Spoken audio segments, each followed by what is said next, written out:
how to adjust kitchen unit door. Clearly can see that top of the kitchen door is touching the frame. So how to adjust that? Simple. First, we need to check the hinges, make sure it's tight. Then we've got two screws. One screw is pulling door out or in, and another screw pushing door to the left or to the right. So we need to push to the right a bit.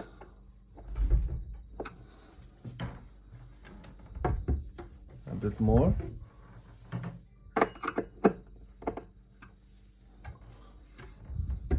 That's it. Job done.